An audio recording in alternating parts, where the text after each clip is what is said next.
Hey, good morning, my beautiful epic peeps. How are you today? Hello, hello, hello. My name is Samantha, and I am coming to you live on behalf of EPIC. And EPIC stands for Empowering People, Inspiring Community. And EPIC Tri-County CT is a multifaceted platform of positive media. It is a beautiful conduit of inspiration and empowerment. Epic Tri-County CT, comes in the form of a beautiful print publication that we print bi-monthly. We just finished distributing the January, February issue, and we're putting together March, April. So every 2 months, we come with a full color, beautiful print publication. We also have a digital issue of Epic Tri-County CT that's available for everybody at www.epictricountyct.com. Go to the current issue, and it's a fully interactive chock full of interesting, all the features are there, all the articles, everything that we find in print, you're going to find on our website. And not only is it the platforms and the vessels that I just spoke of, the print and the digital, but it's also a community, right? Our platform really is the community. It's about the community and it's for the community. So I want to thank everybody that's watching now and those that will watch later. And I also want to thank my co-publisher and co-creator, Lisa, because without Lisa, none of this would be possible. I want to just extend my gratitude to her, thank her, and I hope that you'll do the same, because it's primarily me that you see and hear during the week on Epic interviews and throughout our social media feeds, but none of it would be possible without Lisa. Absolutely none. There would be no Epic. So I want to thank her for all her hard work and dedication. Absolutely. So, oh my goodness, we have a guest coming forward in a few moments. Gregg Kirk from the Lyme Recovery Clinic in Darien. I cannot wait to have this conversation. You know, it's a tough conversation for me to go through with one of my most beloved friends who suffers from Lyme disease and inflammation and all the co-viruses. But talking to Gregg just the few minutes before coming onto you really has given me some hope for those that are inflicted with Lyme and other chronic illnesses. You know, he has a miracle energy about him, and I think he's going to go a little bit further into that. But just when I saw him for the first time through the camera, it's a palpable light that he's going to bring. But not only is it, you know, kumbaya, love and light, he just exudes this professional knowledge, right? Like been there, done that. Very astute, I guess maybe is the word. But again, chill and relax. So I can't describe Gregg to you. I'm not going to have to, because I'm going to bring him forward. And please, if you know anybody that can, you know, benefit from hearing about some miracles in regards to Lyme and chronic illness, take a minute, reach out to them now, text them and tell them to get onto this video, get onto this feed, okay? Because it really is what EPIC stands for. If this isn't an empowering and inspiring interview, there never has been one. Okay, so please do give Gregg Kirk from the Lyme Recovery Clinic your love and your light as we bring him forward. And here's a celebration time. Yeah. Hi. We had talked a little bit earlier, and I know a little bit about you and just a very little about your journey, but can you tell our community like who you are and how your journey has evolved to where you are now? Yes. So, I live in Connecticut now, but I didn't grow up here. Grew up in the mid-Atlantic region, more of the Philadelphia area, Delaware. I lived in Delaware for quite a while and had a completely different life down there. I ran a magazine. Speaking of magazines, it was an entertainment magazine called Big Shot Magazine. I was in a band. We were signed to A&M Records for a minute, and then they dropped us right away. So I had a different lifestyle, and then I came up to Connecticut to work my first dipping my toe in the water of a corporate job.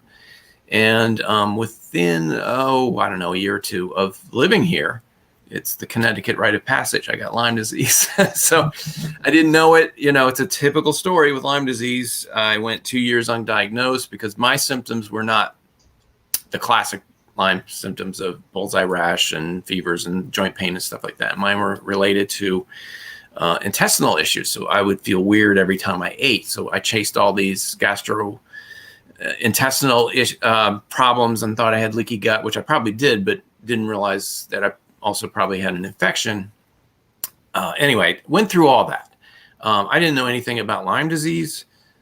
I had been trained in Reiki in 1997, so I had an open mind to energy work and so forth. But, you know, I wouldn't describe myself as a woke person, or, you know, I was more very, very tuned into the physical world and the physical treatments and things like that. So I trusted my doctors and went on antibiotics for 6 years. Oh my goodness. Yeah. Oh my goodness. What did that do to your gut? It did more, you know, not just my gut, it destroyed my whole system. So after a few years, so the first thing that happened to me was I went on doxycycline for a while, and it started turning my gut upside down. And my doctors, you know, said, "Oh, you know, you're having a Herxheimer reaction. This is what happens when you go on treatment. Tough it out. It's okay." And no, not good advice. And I didn't like how it was going. So I said, if this is an infection, I want to disinfect myself. So what better way than to go on a PICC line? You know, this is like the nuclear option. And, you know, I got this warrior spirit in me. I'm like, let's destroy this thing. It's invading my territory. You know, get it out. Well, wow, that was bad. The PICC line went in. It jabbed my heart. The first night I had it in, it gave me a heart attack, almost killed me. And then, then I got a C. diff infection within a few weeks. Well, that almost killed me. Then what? You know, that was the best of what Western medicine had for me, you know? So I stayed on oral antibiotics. My doctors didn't know any better. Even the Lyme literate doctors, the LLMDs, as they call them in the Lyme community, they were just throwing different antibiotics at me as well. My doctors literally said, "We don't know what to do with you." And then I got walking pneumonia for 3 months. And my other doctors, my GPs, just started throwing different antibiotics at me. And I thought, they don't know what they're doing. Yeah. And then it got to the point where I'd been through so many doctor visits that my doctors were telling me things I knew weren't right. And they had no clues about things like detoxing. And I was like, you guys are not helping me. So at that time, I started going into, I thought, okay, Western medicine is bunk, you know? So let me, I mean, it's great. Like if you get in a car wreck and you need surgery, absolutely. Western medicine is the best, but for chronic illness and from diagnostic standpoint, awful. And it's so funny because these doctors are like, "Oh, you don't want to do herbal medicine. That's like, you know, witchcraft voodoo." I'm like, that's been around for thousands of years. Western medicine, only 150. So I'll take my chances.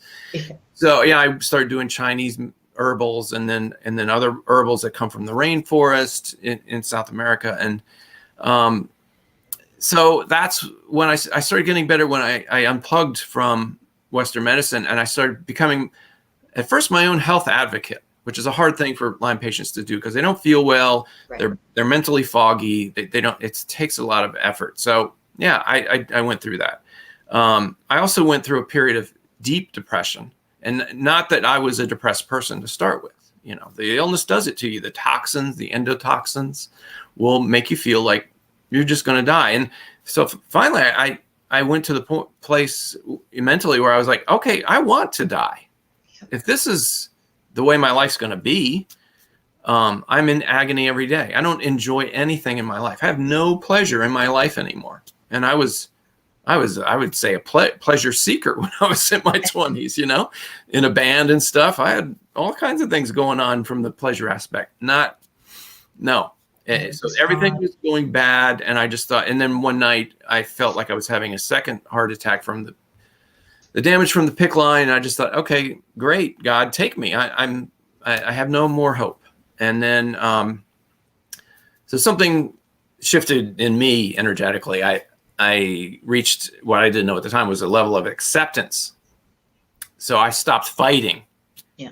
Which doesn't sound right, does it? Like, oh, you stopped fighting, so you gave up, you wanted to die. Well, I did, but it taught me that I was fighting for things that I thought were good for me that weren't, Okay. So I let go. And within days of that, I met a healer who did an over-the-phone healing on me.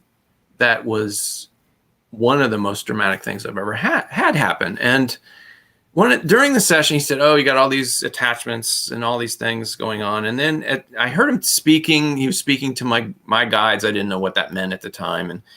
And I overheard him say, he's more special than you know. And I thought he was talking about somebody else. I said, what are you talking about? And he said, I'm interacting with your guides. Your guides are like, the host of heaven. They're like, they're angels rejoicing that you're getting better. And they're telling me you're more special than I know. I said, okay, what does that mean? He said, well, you're going to write a book. You're going to do what I'm doing. And you're going to start fighting the good fight. And I didn't take any of it seriously. None of it. I just thought, okay, well, I do know, that I was having a physical reaction. So my vision got brighter, and my depression that I'd had for 2 years just really evaporated. Wow. So I thought, okay, well, this guy's for real. So, but put all that other stuff on hold, that I'm going to write a book and all that stuff. So I went through more stuff, more physical stuff. I didn't quite get the physical stuff right. And then I found out about a healer in Brazil named John of God. And I consulted a psychic about a number of things. One of the kind of offhand things I asked at the end was, what about John of God? And she's like, well, she was doing tarot reading. She said, yes, you need to go. So I didn't even research it. I just went. I went, and it wasn't easy either. I had to get a visa. It was a lot of money. It's a 10-hour flight. I just thought, this is it. Because while I had gotten better from the herbal treatments, I was only about 65% where I wanted to be, So I didn't want to live my life only kind of half-assed 65%. So I went down there, and I experienced a miracle healing. I was down there for 2 weeks. And, I wrote about it in my book, so I won't get into the details, but just suffice it to say that I went down there with a tour group. Many of the women were like in their 60s and 70s who had stage 4 cancer, and many of them recovered. Like literally their doctors said to them, my diagnosis, or what, my prognosis for you, get your effects in order. You're going to die in 6 months. And they're like, no, I'm not. I'm coming down here. I'm going to roll the dice with house money. And they got better. I watched miracles happen. Physical miracles. So it wasn't just in my mind. I watched people heal. I watched people get out of wheelchairs. I watched John of God cut into people and they didn't bleed. I mean, I have all this. I have a website called, greggkirk.com, GREGGKIRK.com. I've got some videos for those you who need to see that stuff. I didn't need to see it. I actually didn't like seeing the surgeries. I went into a meditation room and I could feel things. So basically, real quick, and I need to say something about John of God because he's in jail now. So yes. I don't want anybody to think I condone that aspect of his life. But this is a confusing thing because he brought about a miracle, not just for me, but for thousands of people every day. Right. Agreed. He was a transmedium, which means he brought an entity into his physical body. And I have a moment on film that's on my website where he shudders and then he starts looking around like he's just in this body. He's getting acquainted with his surroundings. And then he would cut into people and do things. But he would also go into a blessing room where there'd be, a few dozen people. And you just sit there and meditate, keep your eyes closed. And he'd just say some words. And then you would feel these sensations all over your body. And then you go back to your hotel room and you would sleep for like 18 hours. And just feel like you got hit by a truck. And after I did that 2 or 3 times, I was washing my face one day in my hotel room. And I looked in the mirror and I burst into laughter because I've never had this experience before. What I saw, the reflection was not what I'd seen 2 hours ago. I looked 10 years younger. Wow. I looked healed. So I burst into tears and laughter. I was like, oh, this place is insane. So I get on FaceTime with my wife. I didn't say anything. And her first words is, oh my God, you look different. What happened to you? So that was very emotional. I went through it, and, I came back from that completely changed. But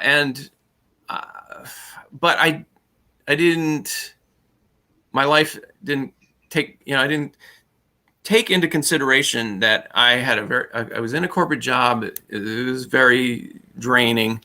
I wasn't eating well. I was doing no kind of spiritual practice. So I was just leaking energy all the time. So, do you hear that? I do. Is that a phone? It is. It'll stop in a minute. Okay. We'll have a little soundtrack. I told you it's quirky. That's all right. I love it. So it'll stop. It's good. So you were still in your corporate job when you were introduced, quote unquote, to John of God. So you were slowly opening it. It wasn't an overnight type thing. Right. And this whole time you were still taking the herbal remedies that you had been. Okay. All right. So I went down a total of 6 times to Brazil. And then one of the time, I think the second or third time I went down, I started to recognize people there, and they started to recognize me because it's a very tiny town, and they have horse-drawn, donkey-drawn carts and stuff. So one of the people down there, and there's a lot of expatriates from all over the world. So the energy down there is physically different. I mean, there's people who you'd be healed if you stayed in the energy, and literally you walk across the street and you start having, seizures and stuff. It was that magical. I've only read about that stuff and like Bible passages and stuff. So supernatural place, no doubt about it. But when I went down there, like the third time, this woman said, "Oh, you're going to come down here every year and get recharged." And that stopped me. I thought, wait a minute. I don't want to have to do anything like that. And the energy that I'm receiving here is just showing me that I can receive it. I can receive it anywhere. I don't have to come here. It's expensive, Yeah. And while this place is supernatural, I want to be able to walk across the street and not have a seizure, kind of thing. Right. So a sense of freedom, right? Yeah, so instead of asking for my physical healing, which really was taken care of probably in the first or second visit, I asked for the removal of any blockages so it would allow me to hold the light. And then I asked for help with, I'm a musician. I asked for help with writing music. I got channeled music. I had an interaction with David Bowie, like the day after he died. And I wrote a song about, the completion of the Major Tom song. So, and then just all the music that I write now is about healing. And then one of the benefits was I'd done Reiki, I'd started to do Reiki, and then I learned theta healing in the middle of all this. And then I just started doing what came naturally. And I started doing remote healing. And people started to go into remission. They started having miracles. And it took time, it didn't happen right away. Yeah. But so anyway, I came back from Brazil at one point, and I started, I wanted to help Lyme patients. So I started the Ticked Off Music Fest, which is a music festival to raise money to help Lyme patients. At first, I was giving the money to other foundations because I hadn't created a nonprofit yet. But it only took me about 2 years to realize that the audience members who were coming to these music fests were Lyme patients. And I thought it would be their supporters, people who can handle hanging out 6 hours and drinking beer and stuff and watching music, and then they would donate. But no, 80 to 90% of the audience members were showing up in wheelchairs and oxygen tanks and walkers, and they were coming to get information from us. Yeah. How messed up is that? Right. Because watching, I don't want to say watching the progression of the evolution of Lyme, right? But years ago, I can remember it wasn't even if you asked a doctor to test you for Lyme disease, they basically laughed you out of the office. Yeah. And so I can imagine as you're hosting these events, people are, they're searching for information and Yes. and any clue to help them to move forward. So how has that, take us from the music fest, now you have this clinic and Well, I didn't have the clinic yet. First, I started the music fest, and that was the fun part. Like, we were raising funds, and then after just being exposed to all these people, I mean, literally, we would open the doors to the music fest, and these people would come in and throw themselves in my arms and start crying. Help! right. And I'm like, the doctors didn't know anything about it. So it's not just a few; it's hundreds and hundreds and thousands of them. And I thought, I can't watch this happen. So I started the nonprofit to raise funds to keep people on treatment. Okay. So, there's a whole controversy about what kind of treatment. Should they be on antibiotics? Should they be on herbal? Should they be on ozone therapy? Should they be flown to Germany and do hyperthermia, where they raise your body temperature up to 105 degrees and, put you under sedation? And there's all these crazy things. Stem cell. Right. So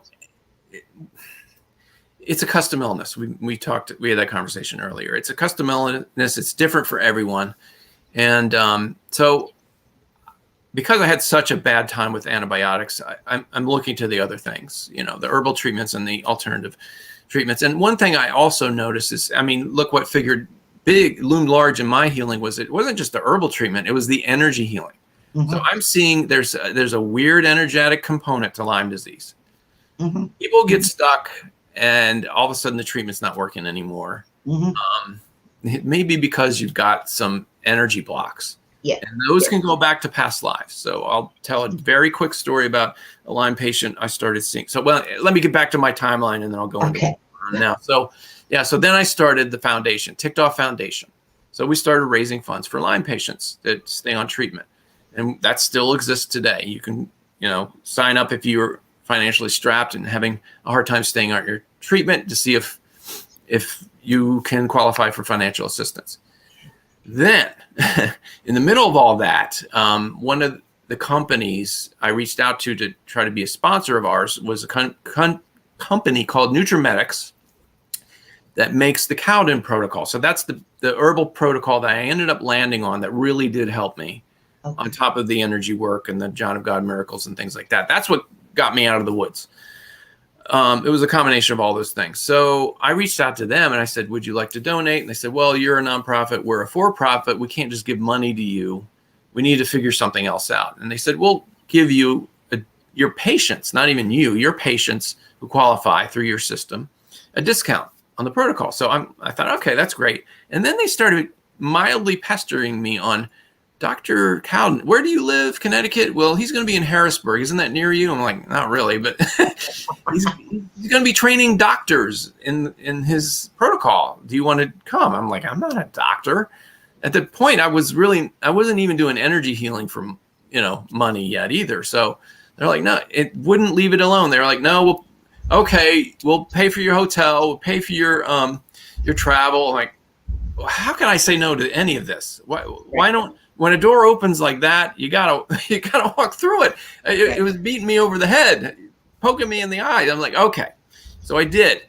And I met Dr. Cowden, and he's an amazing guy. He's an intuitive, so that's that. Then I was all on board when I saw he's not just a physical doctor all about herbals. They're energetically tuning the medicine. He's one of the smartest people I've ever met. He could literally talk 15 minutes on any topic. I'm talking anything. You want to ask him about nuclear reactors, he can have an astute conversation about that, or, the lifespan of ants. I don't know. He could talk about it. I had dinner with him, and he's one of these people, he puts his hand on you and said, oh, how long have you had a liver trouble? So he's a cool guy. And it's Cowden, correct? Yes. Cowden. Yeah. So it was great to be taught by him. So then I came back from that and I thought, well, why don't I start a little clinic and I'll combine everything I know, so it's everything I've learned physically, not just the Cowden protocol, but all the detox programs that I found out for myself, coffee enemas, cistus tea enemas, medicinal mushrooms, like all these herbal treatments that are so much better than pharmaceutical treatments in every way. And then I thought I'll throw in the energy healing because there's going to be people that are going to get stuck. Yeah. And I use tuning forks in my physical sessions, and I do remote sessions as well. And lo and behold, people, it's not a huge group because it's a journey with Lyme disease, to coin a cliche, but people started going into remission from the physical treatment or, from the energy work. Right. Both, really. Yeah. Because I wanted, I had mentioned earlier, one of my most beloved friends,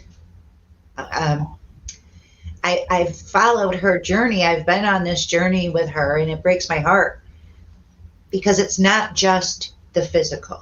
Yeah. It's the emotional. And I do know that this person, now that you're saying this, is very, very open when she receives energy work through various healers and different modalities. I've witnessed it. I've witnessed a huge, almost miraculous change in her physical being, the coloring, her energy level, everything changes. And for you bringing all that you've been through, right? The journey, the John of God, everything that you've been through, the antibiotics, the PICC line, and creating a safe place where people are received and cared for and empowered. I mean, I can't thank you enough. I'm getting teary-eyed because I know that each person who may be inflicted right now with Lyme or any other chronic illness, other chronic illnesses, or friends and family of theirs that are hearing this right now, are going to have a step up. A door is being opened for people right now, and I want to thank you for opening that. And I love the idea of the whole shebang, right? You got the medicinal mushrooms. You wrote a beautiful article for us. If anyone's interested, Gregg wrote a beautiful article in the January-February issue of E.P.I.C on medicinal mushrooms and the benefits of them in all the various medicinal mushrooms and how they can help with chronic illness and Lyme. I'm looking forward to the book. The reading the book, and who knows, maybe Lisa and I could get together and we could do a recommends in the next couple issues. How can people find you, Gregg? Are you seeing people at the clinic now? What is your practice looking like right now in these times? Yeah, it's mostly virtual, but I see people in person. So my office is in Darien on the Post Road, not far from Trader Joe's. So you can go to Lyme, Lyme, recoveryclinic.com. And there's a book an appointment link at the very top. It's simple as that. And I also have products that I sell. So the herbal products that help me, almost all of them I've taken myself. So I trust them and I get a discount. So I have wholesale practitioner discounts. So not only is it inexpensive, it's very effective. So that's one way. The other is you don't have to be a Lyme patient to work with me. You can go to greggkirk.com, and I run an online group healing circle every Sunday. The time changes every Sunday because because of numerology, I try to line it up get the numbers going, So, but that's like an experimental spiritual group where we're channeling, we're receiving messages, we're getting healing, we're having miraculous things happen. We have guest stars from the Akashic Record and some big names that you've probably read about in holy books. I mean, it's amazing. I can't even believe it anymore. It's miraculous stuff is happening every week. So please, I'm so excited about that. Join me there. That's a great place to start. So just real quick, my book is called The Gratitude Curve. So, it's me turning the corner on Lyme disease and actually giving gratitude to that chronic illness that took place. And that's what became a situation, a transformative experience from being me praying to die to me celebrating life and helping other people now and bringing, helping them wake up and live, so. Yeah. What's the name of the book again? Can you just repeat that one more time? The Uh-huh. gratitude. The gratitude curve. Yeah. Okay. And I think Lisa's sharing that now. Yeah, she is.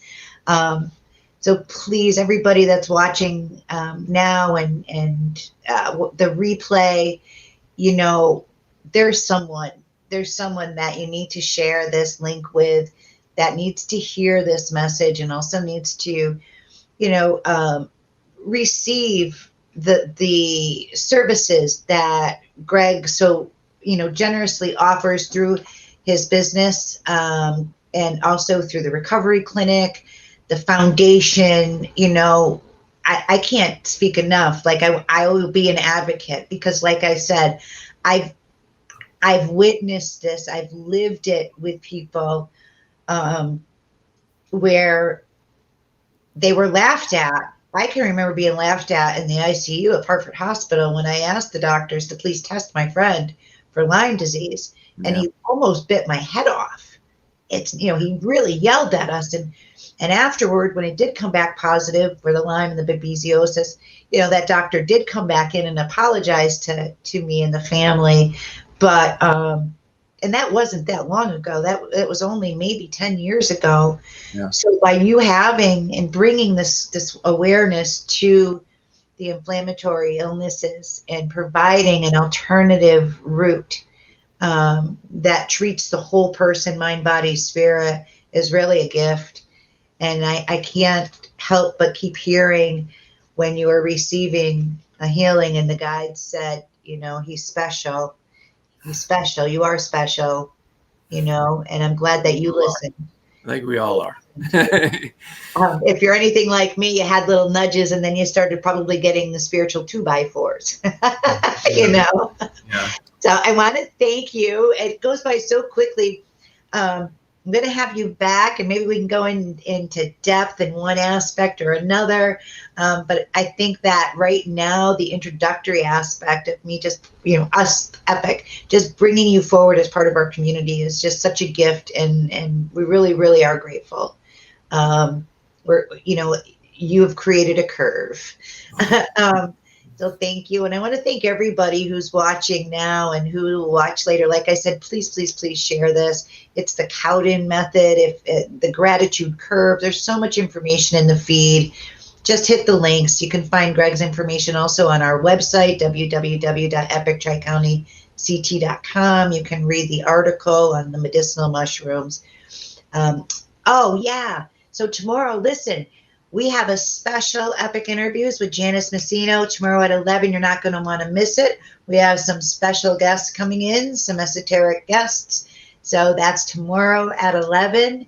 I want everybody today to stay safe, stay true to who you are, stay in line with that authentic, beautiful you, because really that is who is I just lost my train of thought. I went to esoteric. Stay true to your beautiful self, my peeps. Okay. Can I offer you some words of wisdom that came? I had a session right before I came online, and this person's guides came in and said something to her, and she's not a Lyme patient, so this is somebody who's I'm working with to help her with her life, and her guide said this, and then when I said it out loud, we were both like, "Oh my God, we got to write this down." So here's the words of wisdom to take away today.